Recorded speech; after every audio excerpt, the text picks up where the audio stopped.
Muy buenas tardes, estimados participantes. Tengan ustedes la más cordial bienvenida del programa Diálogos Constitucionales del Congreso de la República. A continuación, daremos el inicio de este programa Diálogos Constitucionales con el tema eliminación de la inmunidad parlamentaria y otras prerrogativas de altos funcionarios. Hoy en nuestra cuarta edición contamos con la participación del doctor José Félix Palomino Manchego y el doctor Miguel Ángel Rodríguez como expositores invitados. A continuación, palabras de apertura a cargo del doctor Jimmy Reinaga Alvarado, jefe del área de Educación Ciudadana. Estimados participantes, muy buenas noches. Sean mis palabras, primero para saludar la presencia del congresista Omar Chejade Moya, quien va a tener hoy día la responsabilidad de la conducción de la exposición, así como saludar la presencia de los doctores José Félix Palomino Manchego y del doctor Miguel Ángel Rodríguez Macta. Como ya lo mencionaron, efectivamente estos dos especialistas van a compartir y van a exponer temas referidos a la eliminación y la inmunidad parlamentaria y otras prerrogativas de altos funcionarios.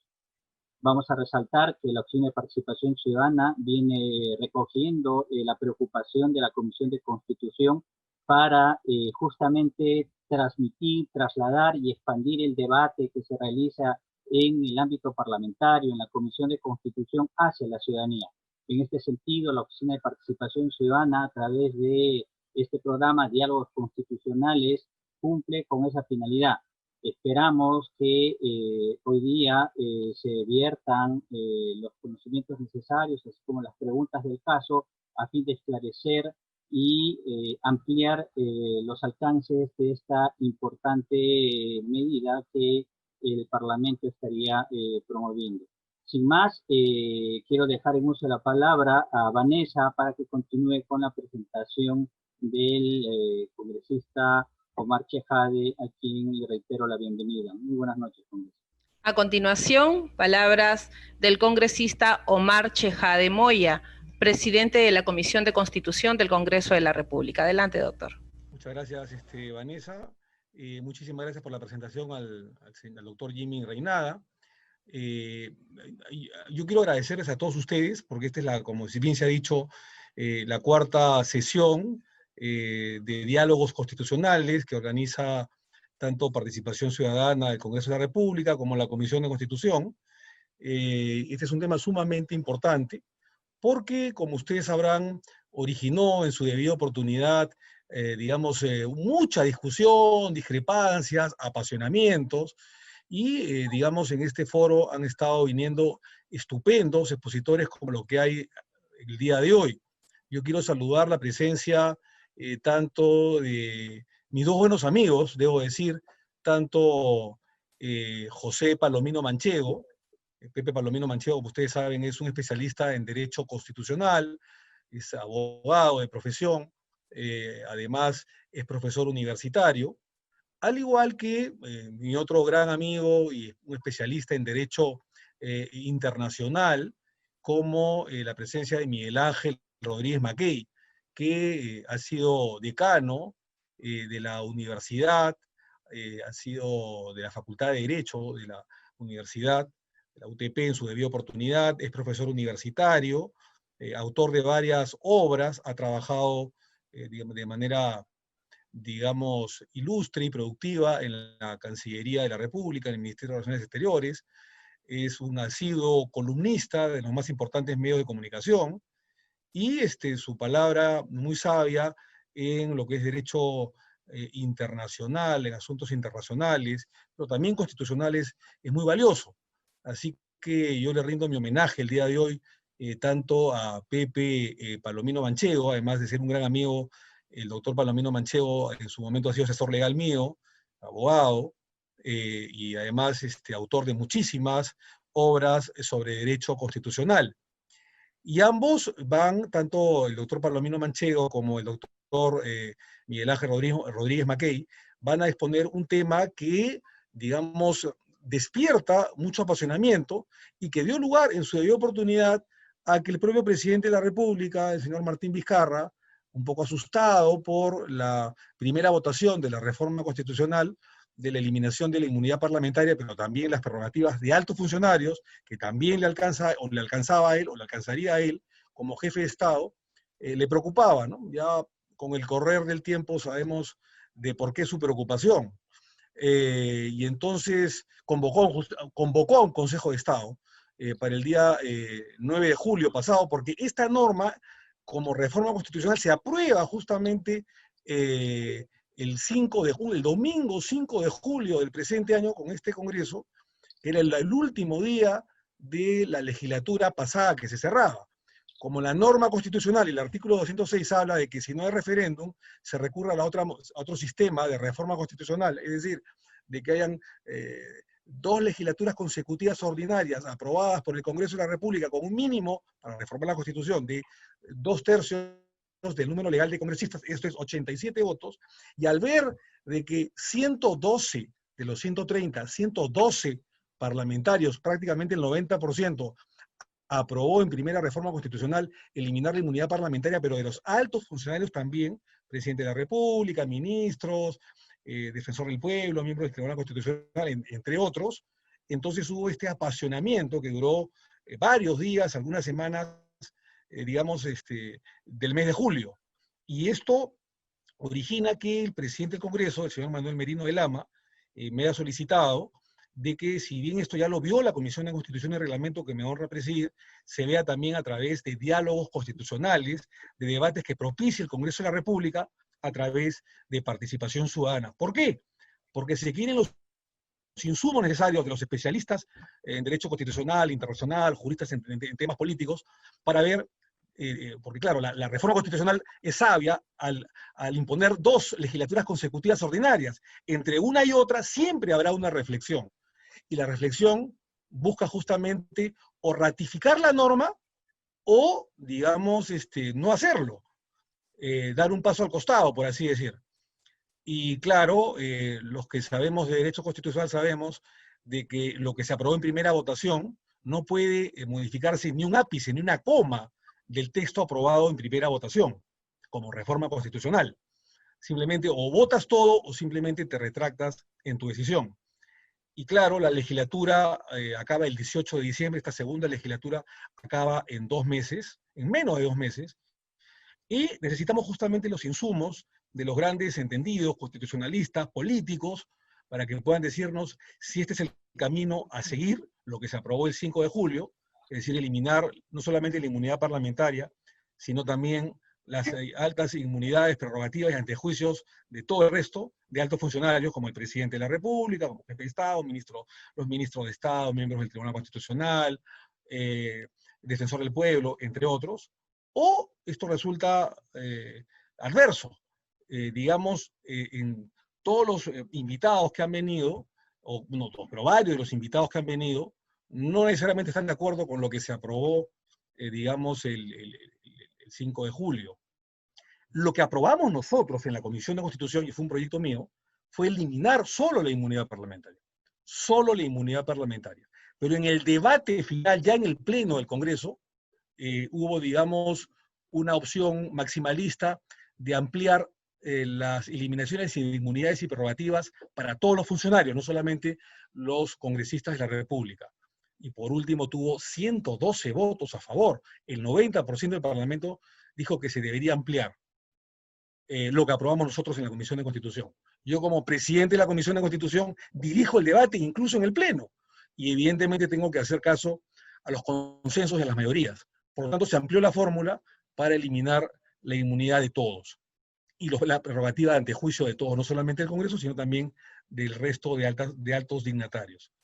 Y claro, esto generó muchas controversias, y muchos de los, no digo todos, pero muchos de los participantes, de los expositores que han venido a este foro, que estamos nosotros haciendo los días viernes, cada 15, cada 20 días, han señalado de que no estarían de acuerdo que se elimine nada, ni la inmunidad parlamentaria, ni las altas dignidades o antejuicios o inmunidades de los demás funcionarios. Pero también muchos han dicho, no todos por supuesto, pero muchos han dicho de que si, a pesar de que están en contra de eliminar las inmunidades de todos, que si se elimina de uno, del Congreso de la República, también se debería eliminar el resto de las inmunidades ante juicios de los demás poderes del Estado, porque generaría, han dicho algunos, un desequilibrio de poderes. O se elimina para todos, han dicho, o no se elimina para nadie.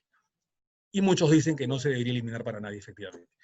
Es importante la palabra sabia, experimentada, con mucho conocimiento técnico, personal y profesional, de nuestros queridos amigos, el doctor José Palomino Manchego, harto conocido, y también, como no, del doctor Miguel Ángel Rodríguez Mackey. Yo estoy muy complacido de dar las palabras, digamos, de inicio, de apertura de este foro, y es un honor tenerlos el día de hoy en estos diálogos constitucionales. Muchísimas gracias. Muchísimas gracias, señor congresista Omar Chejade Moya, presidente de la Comisión de Constitución del Congreso de la República. A continuación, contamos con la ponencia del doctor José Félix Palomino Manchego. Él es constitucionalista, jurista y docente universitario, abogado, magíster en Derecho con mención en Ciencias Penales y doctor en Derecho y Ciencia Política por la Universidad Nacional Mayor de San Marcos, con amplia experiencia académica y profesional, con más de 36 años como abogado. Buenas tardes, tengan todos ustedes. Un saludo muy cordial al presidente de la Comisión de Constitución, mi querido y buen amigo Omar Chejade. Un saludo muy especial también para mi colega sanmarquino Miguel Ángel Rodríguez. Veo también otros colegas como Ginny Reinaga, profesor de Ciencia Política en la Universidad de San Marcos y en la Universidad Federico Villarreal. Y por cierto también a todos los cibernautas que esta tarde comparten con los expositores este coloquio académico sobre la base de lo que es diálogos constitucionales, bien etiquetado por la Comisión de Constitución, a tenor de la eliminación de la inmunidad parlamentaria y otras prerrogativas de los altos funcionarios del Estado. En estos 20 minutos que se me ha asignado voy a plantear alguna lluvia de ideas, algunas inquietudes, a fin de que el debate siga llevando a término su desarrollo, y en función de ello, pienso de que aquí lo primero que quiero dar a entender es lo siguiente. Justos pagan por pecadores. Esta es una respuesta que yo he venido pensando en estos últimos tiempos a propósito de estas situaciones coyunturales como son el tema de la vacancia presidencial, el tema de la cuestión de confianza, el tema de la inmunidad, el tema del antejuicio y otros temas coyunturales que se han venido dando y seguirán con o sin COVID-19, dándose como consecuencia de que estamos viviendo la sociedad informatizada, la sociedad del riesgo, la sociedad del conocimiento y evidentemente la mundialización. ¿Cuánta razón tenía Samuel Huntington cuando nos decía de que estamos hoy en día todavía lo estamos viviendo, aunque él lo había apuntalado en el último tercio del siglo XX, el choque de civilizaciones?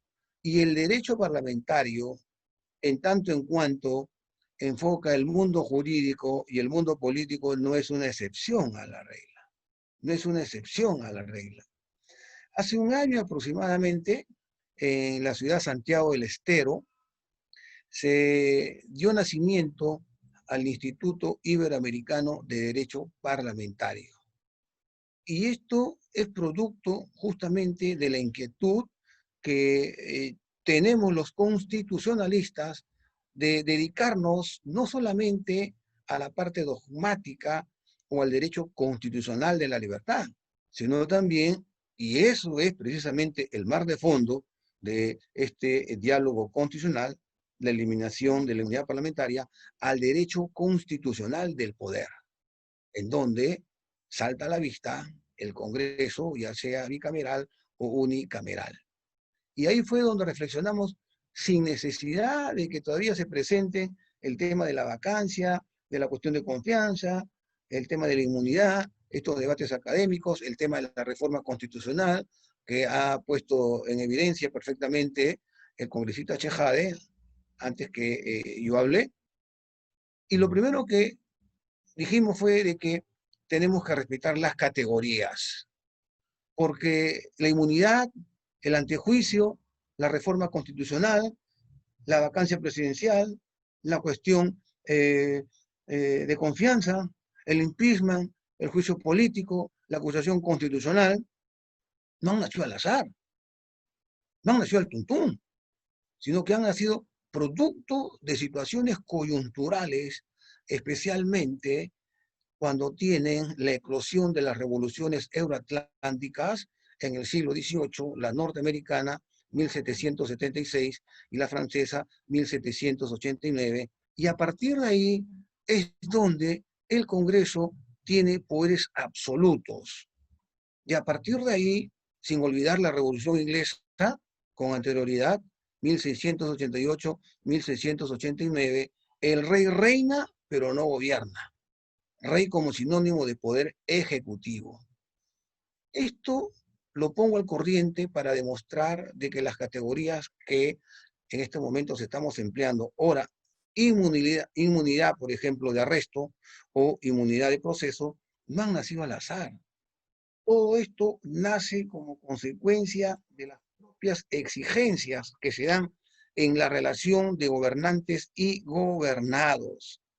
Y a partir de ahí, así hay que entenderlo en este momento, porque me he tomado la paciencia bíblica, inclusive lo he empastado, gracias al informe que me ha hecho la Comisión de Constitución, un aproximado, he leído de 14 proyectos de reforma acerca del tema que nosotros estamos llevando a cabo su desarrollo.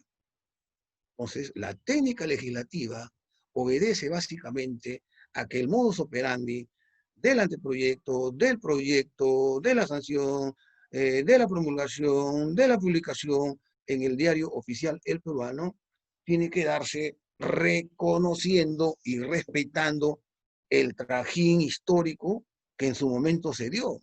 Justamente porque eso es, al margen de que se pueda discutir el principio de derecho a la igualdad, al margen de lo que se pueda discutir de que las clases políticas tienen que estar a la altura de las circunstancias, pues también debemos de decir de que estos conceptos categoriales fueron precisamente como consecuencia de las prerrogativas que deberían tener los altos funcionarios para que cumplan la labor sobre la base de la democracia representativa y participativa que en un sufragio activo y en sufragio pasivo se le da a los altos funcionarios. Ahora a los congresistas. Y el debate no es de ahora. Estuve revisando, antes de venir acá a compartir con ustedes este coloquio, el prontuario de Derecho Constitucional que dirigía el siempre recordado maestro salmantino Lucas Verdún. Y en la voz inmunidad, que apuntala prerrogativas parlamentarias, inviolabilidad, se deja notar claramente de que ya había también en la península ibérica una crítica acerca de que había que eliminar la inmunidad parlamentaria porque es una institución anacrónica que está como una pieza de museo y que está desprestigiada. Pero yo me pongo a pensar, y tengo amigos congresistas, me pongo a pensar, ¿para qué se elige un congresista? Se elige para fiscalizar y se elige evidentemente para una representación. Entonces, yo creo que justos no pueden pagar por pecadores. En ese sentido, debemos recordar, como dice el prontuario de Derecho Constitucional, que la inmunidad es la prerrogativa por la cual determinados sujetos no pueden ser objeto de detención y procesamiento, salvo que se obtenga una autorización especial que no es necesaria para proceder con el arresto de los sujetos. Y en ese sentido, debemos de decir de que más que inmunidad, debe ser inviolabilidad. Para eso hay que recurrir a los clásicos del derecho francés. Bourdieu, Joriot, papá, Joriot hijo, que precisamente han moldeado estas categorías para no hacer una confusión semántica, ni mucho menos un juego de palabras. Ese es el primer toque de clarín que yo quiero poner aquí sobre el tapete. El otro problema para hacer el debate académico, alturado, en este reciente Congreso de la República, es pensar las mayorías frente a las minorías. La minoría siempre es la oposición. La mayoría está al frente y mejor todavía si hay un partido de gobierno que no hay en este momento. Y la oposición, que es la minoría, naturalmente juega ese papel, como es en el caso de los últimos debates que se han venido dando. Y para poder entender en toda su médula la reforma constitucional acerca de la inmunidad, ya sea de arresto o de proceso, siempre es bueno picotear el mercado comparado. Siempre es bueno picotear el mercado comparado. Y el mercado comparado para el Congreso de la República no es el derecho electoral, no es el derecho procesal constitucional, que en el fondo lo protege. No es menos el derecho político, es el derecho parlamentario, que es el estudio de los reglamentos que históricamente proviene de la Cámara de los Lores, la Cámara de los Comunes, que por eso que en el Perú tiene rango de ley, el reglamento del Congreso, y naturalmente todas estas categorías que nosotros venimos discutiendo.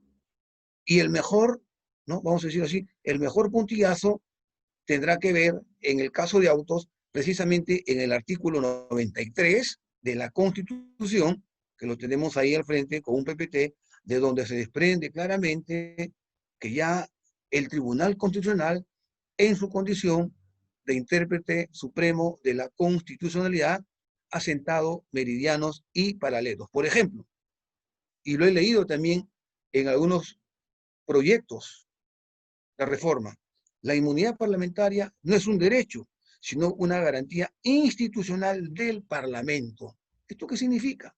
Significa que es un núcleo duro. Por ejemplo, los municipios tienen garantía institucional ¿para qué? Para llevar adelante la autonomía local o municipal. Las municipalidades tienen garantía institucional, aparte de lo que es la libertad de cátedra, evidentemente, ¿para qué?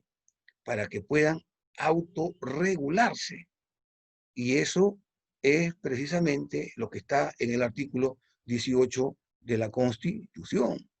Igual el Congreso tiene este núcleo duro. ¿Por qué? Porque si no, sería moneda común, moneda corriente, y aún así, denuncias, denuncias y denuncias tienen a diario los congresistas de la República. Obvio, hay que, naturalmente, respetar el debido proceso. Por eso que, en nuestro modesto sentir, y ahí va al frente, una primera conclusión, es de que la inmunidad parlamentaria y el antejuicio político no pueden desaparecer de nuestra tradición histórica. Este es un tema de moldearlo, de un consenso, de un debate. Como bien ha dicho el presidente de la Comisión de Constitución, se ha escuchado voces autorizadas. Yo recuerdo haber escuchado a mi maestro García Belaunde, a Víctor García Toma, a César Landa, cada uno con una opinión desde el punto o desde el marco o de un pelaje constitucional. Y el tema, evidentemente, para que pueda arribar a buen puerto, tiene que ser sin pasiones, sobre la base de buenas estructuras, sobre la base de artillamiento de lo que dice la doctrina constitucional, contrastándolo con algo muy importante. Una cosa es ver regímenes o sistemas parlamentarios en donde camina a modo de una disciplina prusiana el tema que estamos analizando. No empiece a decir que algunos estados lo han eliminado, y si lo han eliminado por una sencilla razón, partiendo de Inglaterra. ¿Por qué? Porque tienen una tradición histórica, tienen una cultura cívica, tienen una cultura política, tienen un sentimiento constitucional, y en donde no hay yugulación de derechos fundamentales, ni mucho menos hay cacería de brujas, porque eso es lo que se presentó del giro copernicano de la Constitución del año 79 a la Constitución del año 93. Sirvan estas modestas reflexiones para entender cómo debemos llevar adelante un debate alturado. sin pasiones, respetando las garantías procesales, porque el fuero parlamentario básicamente es de que no puede renunciarse él mismo, sobre la base de lo que una tradición histórica ya ha sentado meridianos y paralelos. Ahora bien, un punto más que también propongo desarrollar es el siguiente, ya ahora a tenor de lo que es, no la inmunidad, sino el tema del antejuicio, el juicio político, en donde la tradición que nosotros seguimos de la Constitución norteamericana de 1787, vigente a la fecha con 27 enmiendas constitucionales, eso lo dejamos notar nosotros desde el siglo XIX en casi toda América Latina. Pero ¿qué pasaría en donde ya no está ahora el Poder Judicial, por ejemplo, para el levantamiento de la inmunidad parlamentaria, y otras propuestas que se le está haciendo a la Junta Nacional de Justicia? Yo no estoy de acuerdo. Cuando el 1 de octubre de 1920, el egregio Hans Kelsen da nacimiento a la Constitución, que acaba de cumplir 100 años, y dentro de su seno crea su figura y su criatura predilecta, que se llama el Tribunal Constitucional. Entonces, él da nacimiento al impeachment o al juicio político kelseniano. ¿Qué significa esto? Significa pues que el tema que estamos discutiendo ahora va a ser materia del Tribunal Constitucional. Y eso es en Europa a partir de 1920. Y eso es lo que tiene, por ejemplo, el Tribunal Federal Constitucional Alemán, la Corte Constitucional Italiana. El año 31, se me viene a la memoria, y con esto voy terminando, 1931 en España se da la Segunda República, y como tal se da la Constitución de la Segunda República Española. Hans Kelsen y Legacy La Cambra, que habían ido a estudiar a la Escuela de Viena con el creador de la teoría pura del derecho, Hans Kelsen, cuando vuelven con unos conocimientos, ven la experiencia que hay del Tribunal Constitucional en Austria, y en el debate dan nacimiento a la creación del Tribunal de Garantías Constitucionales. Y ese Tribunal de Garantías Constitucionales tenía dentro de su seno las prerrogativas de llevar adelante el tema del juicio político a los altos funcionarios del Estado. Estoy planteando ex hipótesis una posibilidad que podía llevarse a término también a partir de la reforma constitucional. El tema es amplio, el tema es rico, el tema obedece a diferentes ángulos visuales, pero modestamente quería traer a colación estas breves reflexiones, producto de mi experiencia y de mis viejas lecturas, que gracias al presidente de la Comisión de Constitución, Omar Chejade, he tenido que desempolvar. Muchas gracias. Contamos con la ponencia del doctor Miguel Ángel Rodríguez Mackey. Él es internacionalista y docente universitario, abogado por la Universidad Nacional Mayor de San Marcos, tiene una maestría en Relaciones Internacionales y Comercio en el Instituto de Gobierno de la Universidad San Martín de Porres, vicerrector y exdecano de la Facultad de Derecho y Ciencia Política y Relaciones Internacionales de la Universidad Tecnológica del Perú. Adelante, doctor Miguel Rodríguez. Muchas gracias por la generosa invitación que me han formulado para estos diálogos constitucionales. Mi saludo al congresista Omar Chejade, que estuvo precedentemente, y mi efusivo saludo al erudito José Palomino Manchego. Esta es una noche sanmarquina, así que me siento muy feliz y muy contento, de verdad que sí.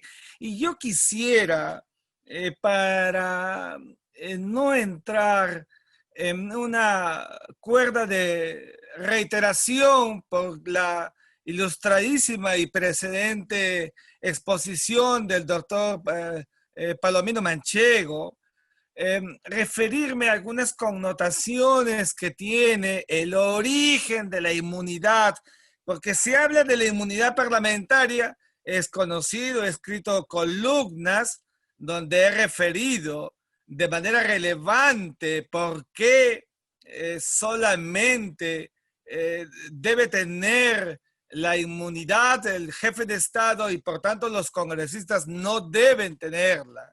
El concepto de la inmunidad está muy asociado, muy pegado a la existencia, a la dinámica del poder. Se protege donde hay poder. Donde no se tiene poder, no se protege nada. Ha sido una regla histórica a través de los procesos, con la aparición en la sociedad internacional y la afirmación del derecho divino. Estaba muy pegada la protección frente a cualquier mecanismo de carácter competencial o jurisdiccional que pudiera tener quien tenía poder, muy pegado al máximo del Estado, que era el monarca, que era el rey. La tradición sajona, la tradición gala, la tradición románica, en ellas, aunque con distintas construcciones, al final el concepto fundamental de la inmunidad los lleva a todos a sostener esta cualidad única de un escudo protector para quien tiene poder. Solo que en esta consecución en que se va recreando de la calidad adolescente a la madurez, el Estado mismo con la Patria de Westfalia de 1648, fíjense ustedes el año 1648, el momento, el punto de quiebre de la sociedad internacional en que aparece por primera vez la categoría en el derecho de lo que entendemos por Estado moderno, el Estado licuado ya como consecuencia de haber pasado por procesos a través de la historia y que tenía esos tres elementos constitutivos, que era el gobierno, que era el pueblo, la población y que era el territorio. Esa sociedad del punto de quiebre de la dinámica del globo, del sistema planetario, que era en buena cuenta la sociedad europea, cualificó la aparición del concepto de la inmunidad asociado ya no solamente al monarca, sino al que tuviera y al que tenía su nivel de representación. Por eso es que yo cuando hago la clase de la Paz de Westfalia, hago 2 hasta 3 sesiones, porque su legado es extraordinario. Hoy me refiero solamente a uno. El más grande legado de la Paz de Westfalia de 1648, que puso fin a la Guerra de los 30 años, sin duda alguna, fue establecer el concepto de la representación de un Estado en otro. Surgen los embajadores, la misión diplomática. Es verdad que al comienzo el representante era del monarca. Con el tiempo y con la aparición condensada del justnaturalismo y su momento de la ebullición de los derechos con la Revolución Francesa, ya no sería el monarca, sino finalmente el jefe de Estado, el presidente, las sociedades posteriores.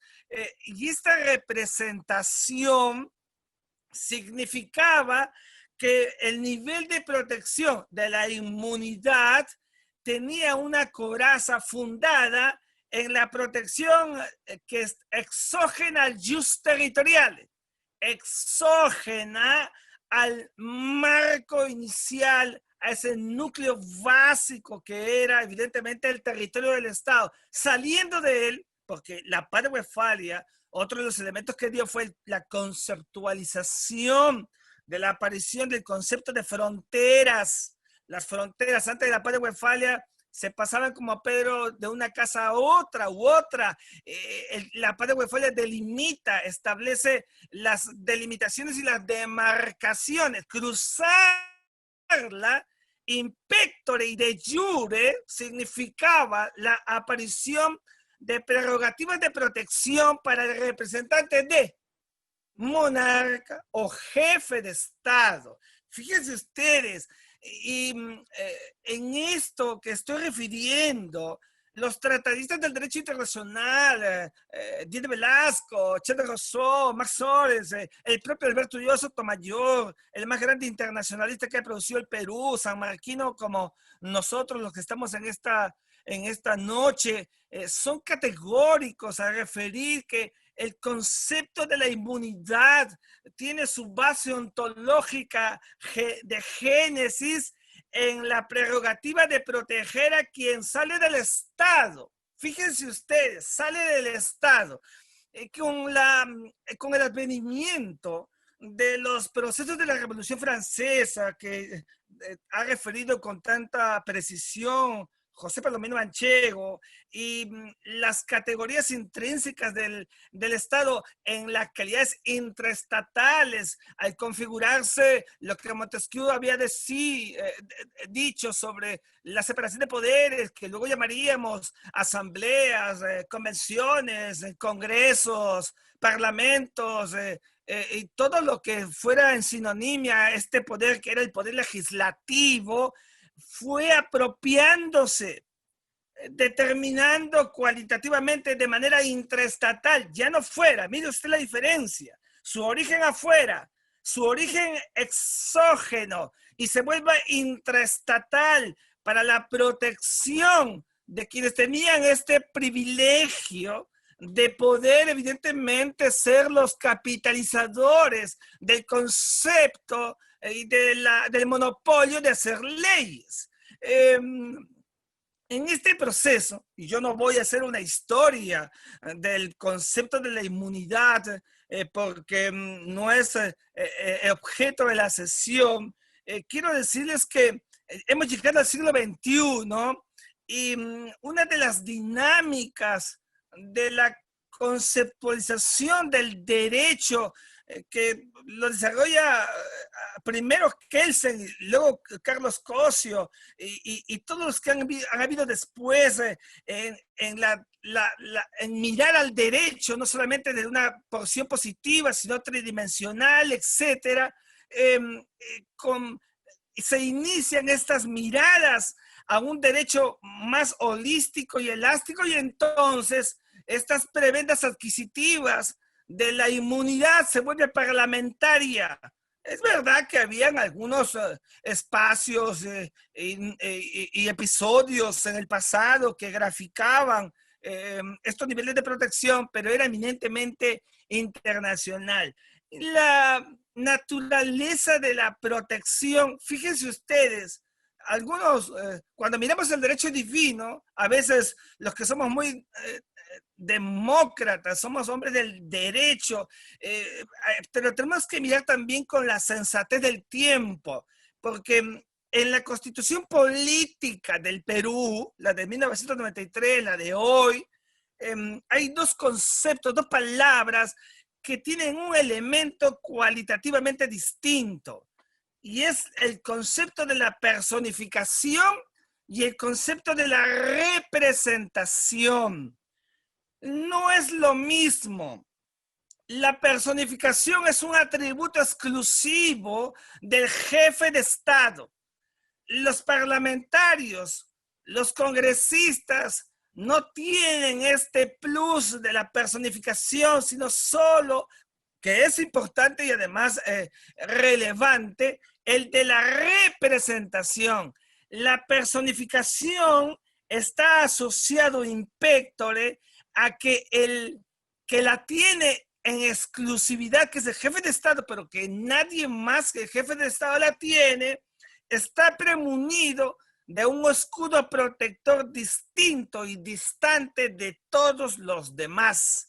Y no porque sea el primer poder del Estado, porque no lo es, porque el primer poder del Estado, estamos categóricamente aceptado que es el Parlamento donde emana la voluntad del soberano a través de sus representados. sino porque el concepto de la personificación es la personificación hacia afuera y hacia adentro, es decir, la humanización del Estado.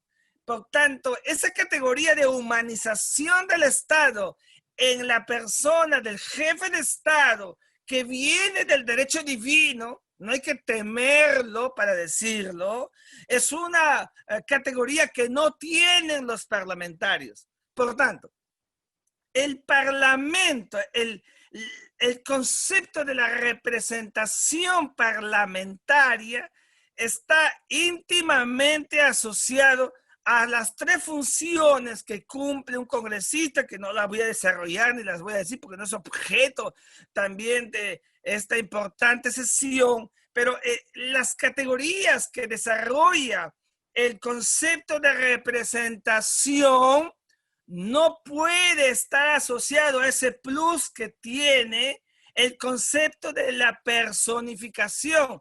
Por esa razón es que, como decía al comienzo el congresista, algunos habían dicho que si se elimina la prerrogativa de la inmunidad parlamentaria, que se elimine a todos, es que no es el razonamiento lógico que espera y aspira la visión del concepto de la inmunidad, porque el jefe de Estado que personifica la nación, el jefe de Estado es aquel que dentro y fuera tiene responsabilidad afuera internacional que no tiene un congresista y por eso tiene que ser protegido.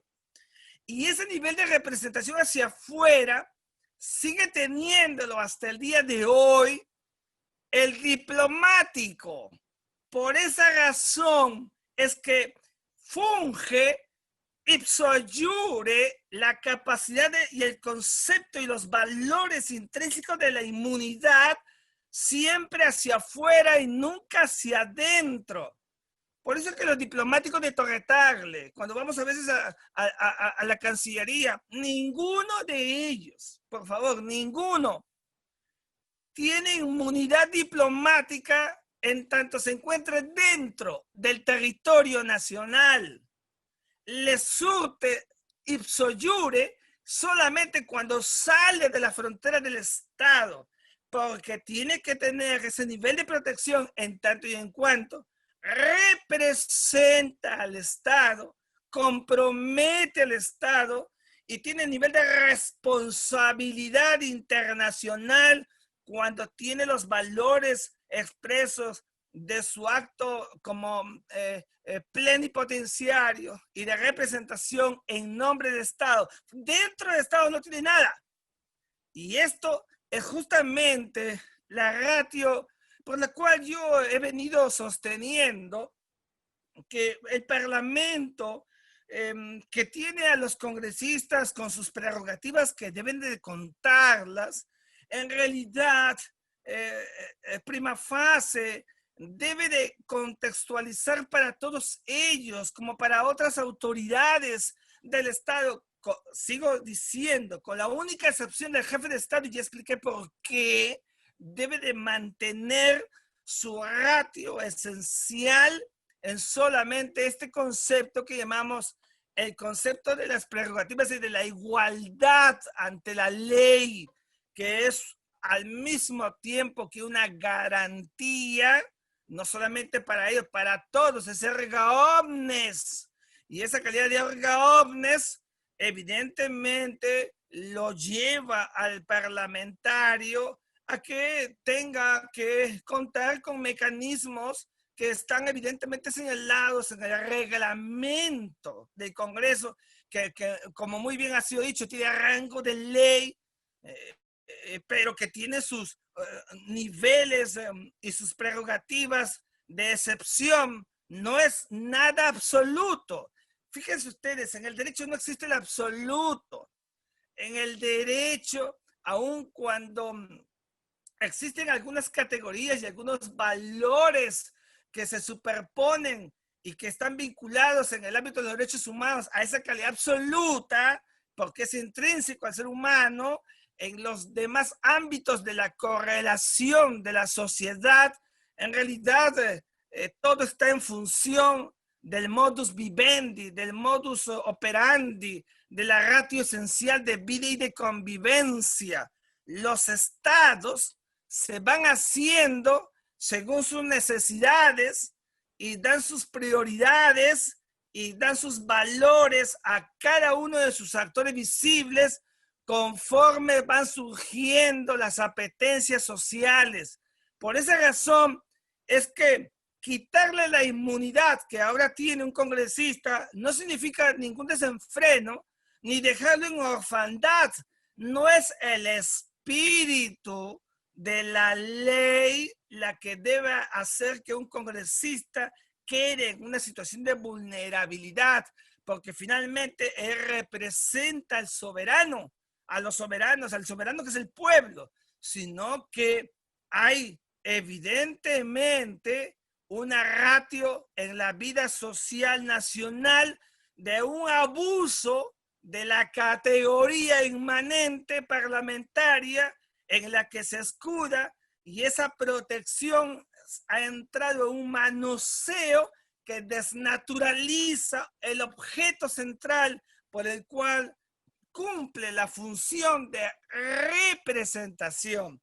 De manera que yo coincido en el sentido con el doctor José Palomino Manchego, cuando se habla y se refiere que cuando se tocan estos temas hay que mirar el derecho comparado, pero lógico, el derecho comparado y la historia del derecho comparado y la historia de los procesos internacionales. Cuando se hizo la Convención de Viena sobre las relaciones diplomáticas de 1961 en Viena, cuando se hizo, se pensó mucho en esta suerte de arraigo que iba a producir este nivel de protección. Y yo recuerdo mucho que en las exposiciones de motivos que había en las conferencias, en los documentos de trabajo, no hay antecedentes que refirieran al cúmulo parlamentario intraestatal, sino más bien la enorme cantidad de actos, de hechos, de circunstancias políticas que le sucedían a quienes tenían el nivel de representación del Estado en otro. Finalmente, para cumplir con mis 20 minutos que me han sido asignados y que agradezco respetuosamente, yo quiero decir que el Parlamento es un espacio de santidad constitucional. Esto es muy importante y los congresistas merecen el mayor de los respetos.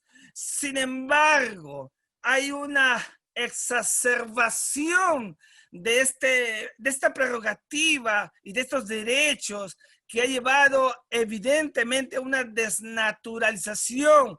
El derecho revisa sus instituciones para fortalecerlas, para enmendarlas, para cambiarlas, para derogarlas. Es la propia operatividad del derecho la que no puede solamente estar arraigada a un proceso anterior que tiene su peso, sí, pero que hay que mantener siempre mirando la constelación de lo que también pesa, además, que son las fuentes del derecho, y las fuentes del derecho como métodos para crear derecho, donde encontramos los métodos para crear derecho de las instituciones del derecho, de las grandes verdades y las grandes columnas del derecho, como estamos viendo en estos momentos en el caso peruano, y que estamos debatiendo, conversando, discutiendo,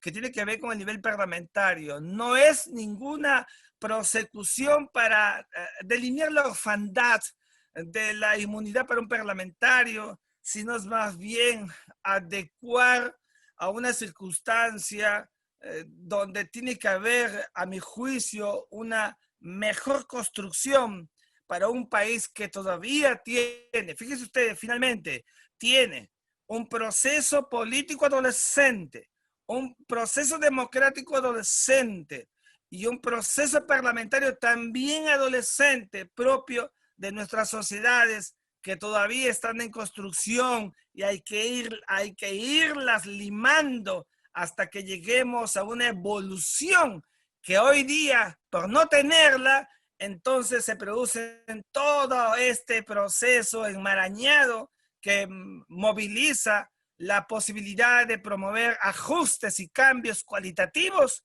que el derecho no puede ser ajeno el día de hoy. Muchísimas gracias. Muchísimas gracias, doctor Miguel Ángel Rodríguez. A continuación, iniciaremos con nuestra rueda de preguntas. Ya contamos con la primera pregunta de parte de la señora Gloria Pariona, que nos está viendo desde Zoom. En caso de que la inmunidad parlamentaria sea eliminada, ¿afectaría esta de forma crítica la tradición histórica? ¿Cuáles creen que serían las desventajas de ello, aparte de lo que ya se mencionó en la conferencia? Para ambos expositores, por favor. Fíjese, yo soy un profesor de Derecho, como todos seguramente, claro, que tengo una visión muy positiva de todo. Y yo creo que la eliminación de la inmunidad parlamentaria, lo primero que va a provocar y promover es una mejor y mayor cautela que puede tener un parlamentario en su accionar. Lamentablemente el fuero parlamentario ha sido satanizado y yo estoy muy en contra de ello, porque el parlamentario, el congresista trabaja y mucho. Recuerde, me permito recordar, yo he sido asesor de la Comisión de Relaciones Exteriores para el asunto del tema de La Haya y he visto a los congresistas trabajar y mucho, pero hay en general una percepción social colectiva de que en el Parlamento no están los mejores y no los más idóneos, etcétera. Un conjunto de desnaturalizaciones por las cuestiones que se ven en el día. Y entonces, claro, frente a ello existe esta carga, hay que eliminar la inmunidad. Yo no creo que sea esa la razón por la cual se deba quitar la inmunidad a un parlamentario. La ratio legis, la razón de la ley, es el hecho de que el principio de igualdad, el tratamiento horizontal propio de un sistema intraestatal debe gobernar a quienes justamente tienen algún nivel de poder y de representación en el Estado. Fíjese, no solamente lo tienen los parlamentarios, también lo tienen el cardenal, también lo tienen las más altas autoridades del Estado, del Tribunal Constitucional.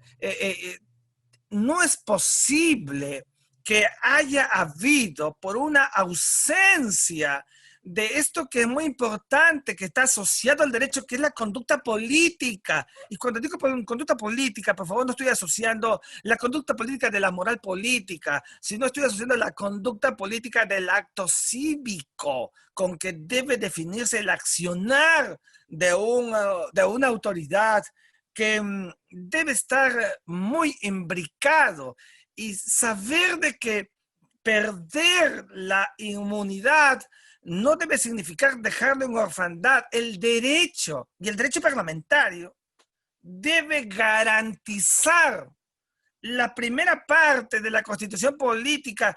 Por ejemplo, ningún congresista debe ser juzgado, satanizado, criticado, objeto de nada por sus opiniones, porque sí significaría una suerte de retroceso en estas prerrogativas que le son inmanentes a su calidad congresal. Comprenderá usted que yo no veo desvirtudes ni desventajas.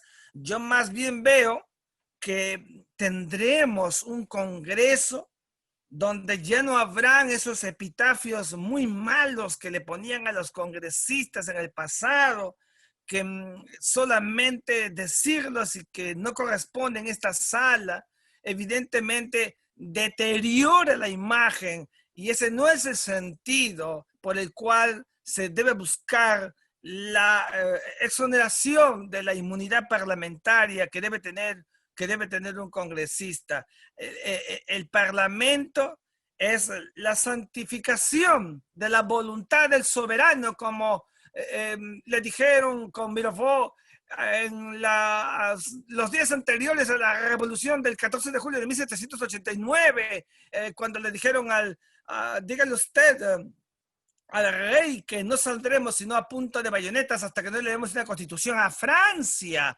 Ese nivel de respeto que debe de cualificar máxime al Parlamento y a sus congresistas, a mi juicio debe ser garantizado para que la solemnidad de la voluntad del soberano sea la que prime, se imponga democráticamente, quiero decir, y quienes lo hagan en su nombre no promuevan una desaforación o una tergiversación del verdadero sentido de la calidad parlamentaria. Y por esa razón es que encuentro más bien, contrario sensu a la pregunta, una ventaja que va a coadyuvar a mejorar la calidad del Parlamento por nuestros congresistas o los que quieran serlo próximamente. Muchas gracias, doctor Miguel Ángel Rodríguez. Para mencionar que el doctor José Palomino Manchego ha tenido que retirarse para continuar con sus labores de docencia en la Universidad Nacional Mayor San Marcos, ¿no? Continuaremos esta rueda de preguntas con el doctor Miguel Ángel Rodríguez, con el doctor Jimmy Reinaga, quien se encuentra también dentro de la sala de Zoom como jefe del área de educación ciudadana. Continuamos con la siguiente pregunta, que justamente es una pregunta dirigida a usted, doctor. Doctor Rodríguez. Buenas noches. Si bien la inmunidad es una garantía constitucional que está presente en todo nivel, claro, con sus excepciones incluidas, muchos coincidimos en que debe modificarse. ¿Cómo se pone en ejercicio dicha garantía, aún siendo modificada? Debido a la desnaturalización que ha habido a lo largo de los años de la misma, nos queda mucha pregunta sobre cómo se podría modificar, y la consulta es, de darse una modificación, ¿cómo debería iniciar este proceso de forma que no vulnere la constitucionalidad del Parlamento? Muchas gracias. No voy a entrar en el modus operandi parlamentario, sencillamente porque no lo conozco. No soy un especialista en el procedimiento parlamentario y un profesor nunca debe de decir lo que no conoce, pero sí conozco mucho de lo primero que acaba de decir del proceso garantista, y mucho conozco, y eso es lo que yo voy a responderle. Y fíjese usted, la garantía es prima facie la esencia que debe tener con una institución la norma jurídica. Cuando se hizo el debe ser no es una cuestión cualquiera. El debe ser supone un nivel de cumplimiento con una retórica hacia adelante y una perspectiva, con una mirada hacia adelante. Y esto, el nivel de la garantía que debe existir, debe darse de manera que permita al parlamentario sentir niveles de estabilidad. Pero la estabilidad no es absoluta. Fíjese usted, por esto era que en el rango de lo que significa la protección que hoy día tiene el parlamentario, comprenderá usted que si él tiene procesos anteriores a su calidad congresal, esos procesos anteriores a su calidad congresal, ¿no es cierto?, son independientes y no están imbricados en la naturaleza de ese nivel de protección que tenía el funcionario en tanto es parlamentario y puede evidentemente seguir el decurso que le corresponde. Por esa razón también es que algunos, tengo que decir algunos porque en estos casos no hay que generalizar, pero algunas personas habían encontrado en el proyecto de postular al Congreso la posibilidad de que pudiera encontrarse una temporalidad de protección que felizmente la ley peruana sabiamente ha sabido distinguir, porque creía y contaba de que una vez encontrado en la actividad parlamentaria estaba protegido de cualquier acción judicial anterior que pudiera haber tenido. Eso, evidentemente, el artículo 16 del reglamento del Congreso, que como sabemos es ley, lo dice de manera categórica y no lo exonera de este modus operandi. Y entonces, vea usted, el nivel de garantía para quién es, el nivel de garantía es para la sociedad, que no puede permitir que se produzca una suerte de escabuir del parlamentario cuando éste es perseguido por una justicia que ha encontrado una situación definidamente punitiva que debe ser objeto de una sanción. Para que esto se uniformice, para que sea ese tracto de acción igual que los demás, porque sus tareas y sus prerrogativas en el Parlamento no le pueden dar más que lo que corresponde a esa naturaleza de acción, es evidentemente que debe fungir esta eliminación de la cualidad que hoy tiene un parlamentario que sin conocer sus niveles de protección ha hecho una exacerbación de ellos, y por esa razón se ha atomizado en la opinión pública esta opinión muy favorable en su mayoría de que el parlamentario debe perder este beneficio de la inmunidad parlamentaria. Muchas gracias, doctor Miguel Ángel Rodríguez. A continuación con la siguiente pregunta de Díaz Gil Pedro Manuel. Con la eliminación de la inmunidad parlamentaria, ¿se estaría afectando la función del congresista de la República? ¿Directamente influye el tener o no tener inmunidad parlamentaria en sus funciones? ¿Qué opina usted, doctor? Yo no creo que se vaya a afectar la función parlamentaria ni la calidad del parlamentario, porque justamente decía al comienzo en mi exposición de que la inmunidad, el retiro de la inmunidad no puede dejar en orfandad a un congresista. El congresista de la República representa la voz del pueblo, expresa la voluntad del soberano, y en consecuencia tendrá que hacerse un ajuste cuando se elimine, si acaso eso se consigue, la eliminación de la inmunidad parlamentaria, pues tiene que haber las garantías que corresponden al estatus de un parlamentario sin que suponga nada absoluto. Repito y reitero, el criterio de lo absoluto, dejémoslo a Luis XIV y el Estado soy yo. Eso ya no existe el día de hoy.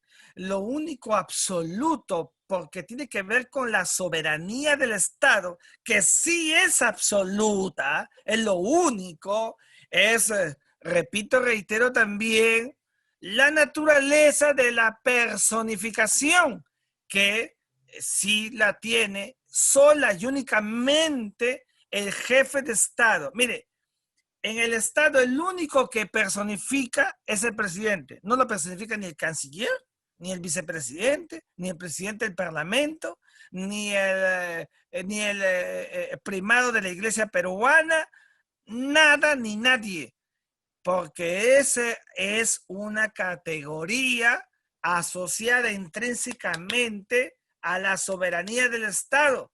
El Estado se humaniza, decía yo, de tal manera que si un presidente se mueve por diversas partes y es insultado, recuerde usted que se insulta no solo a él, claro que se insulta, pero sobre todo se insulta al Estado, al que personifica, porque el Estado se ha humanizado. Por eso es que solamente él debe ser protegido y nadie más que él.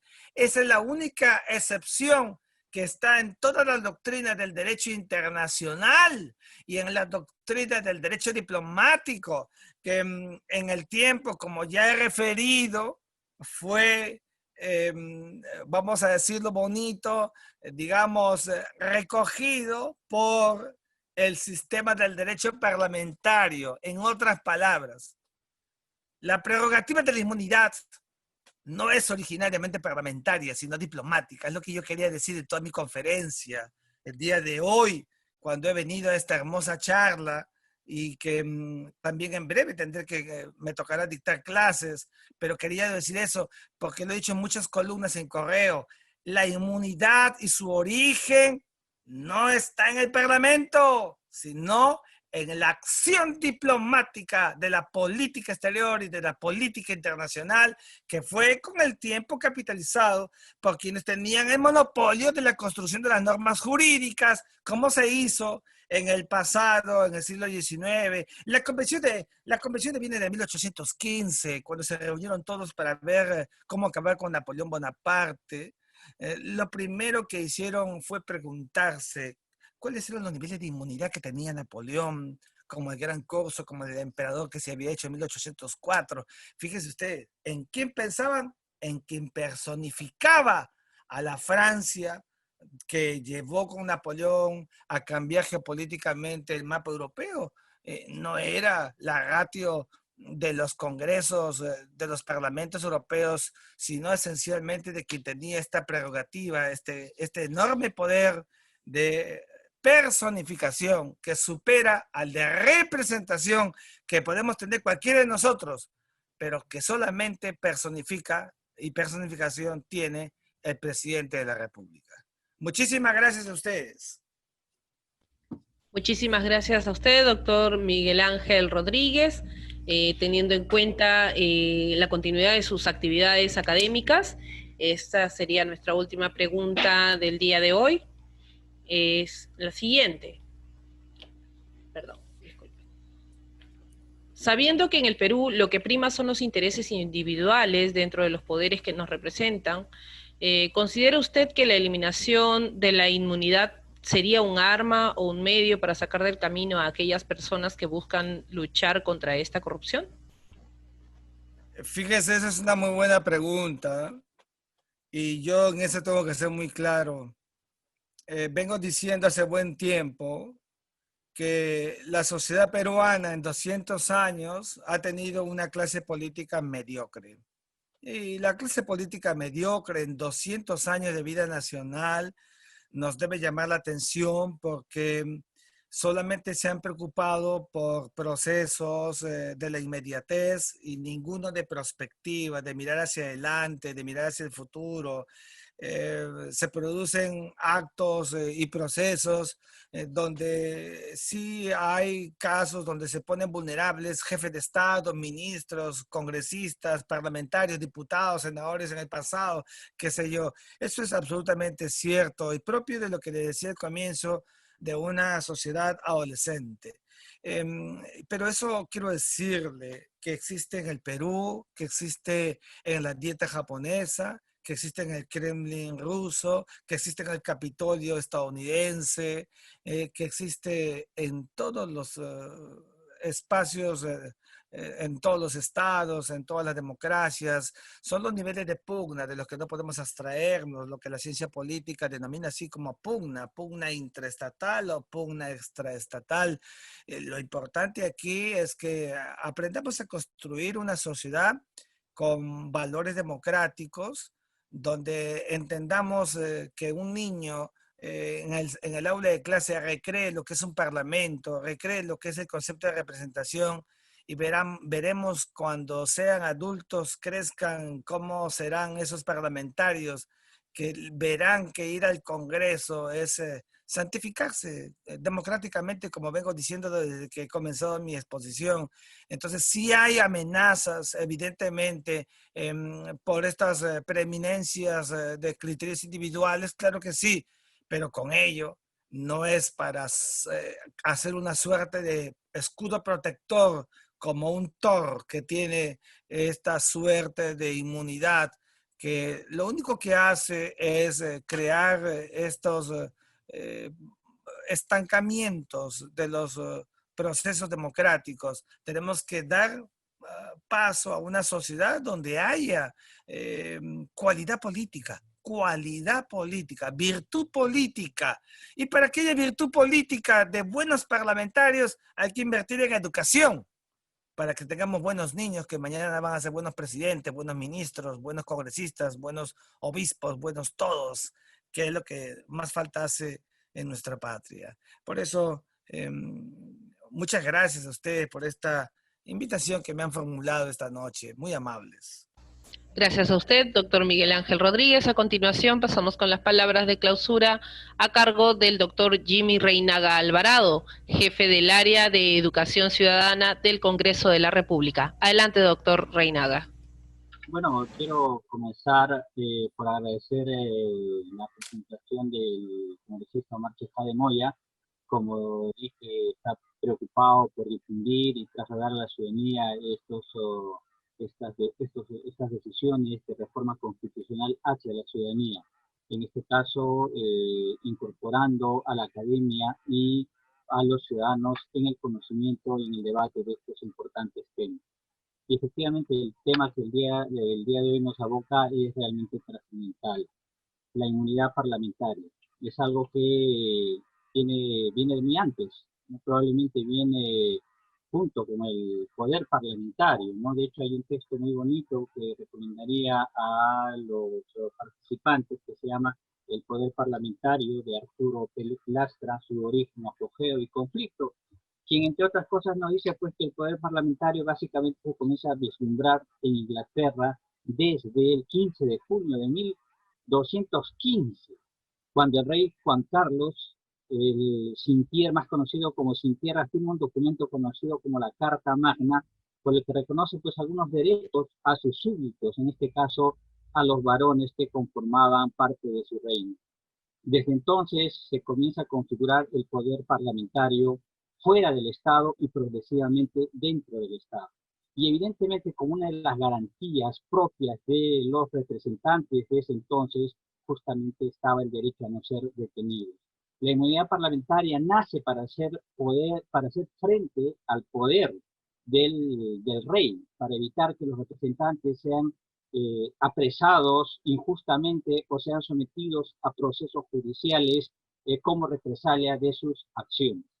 Progresivamente ha ido tomando cuerpo y conforme pasaron los tiempos han tomado determinadas especificidades, ¿no? De privilegios se pasaron a considerar como prerrogativas de la institución parlamentaria, ya no ni siquiera del parlamentario, sino de la institución parlamentaria. Bueno, pues han transcurrido varios siglos, en algunos países se ha prescindido de esta figura que corresponde al estatuto del parlamentario y en otros todavía se continúa. Y yo creo que estos debates son importantes, como dijo el profesor José Palomino Manchego, es necesario crear un clima constitucional, donde los académicos expongan sus temas, donde los ciudadanos manifiesten sus posiciones y producto de ese gran debate, efectivamente se evalúe, se analice la conveniencia o no de reformar esta importante institución parlamentaria, que como dije, algunos parlamentos ya no los tienen y otros todavía los tenemos.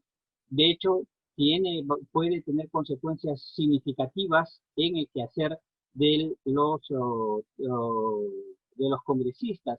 Ya lo veremos, ¿no? Uno que se me ocurre inmediatamente, por ejemplo, son los juicios, ¿no? Los alcaldes para citar un ejemplo, no tienen esta figura y durante su mandato y al terminar su mandato terminan con una buena decena de juicios y con todo el costo que ello implica. Pero bueno, yo creo que la jornada del día de hoy ha cumplido, hemos tenido excelentes exposiciones, hemos podido ahondar más en diferentes puntos de vista. Espero que los ciudadanos hayan tenido mayores elementos de juicio para sopesar la conveniencia o no. No se olviden, como dijo el doctor Miguel Ángel Rodríguez Macay, el soberano es el pueblo y sus representantes son los congresistas y ellos, producto de estos debates que requieren una alta calificación, verán la conveniencia o no de reformar o de eliminar esta prerrogativa parlamentaria.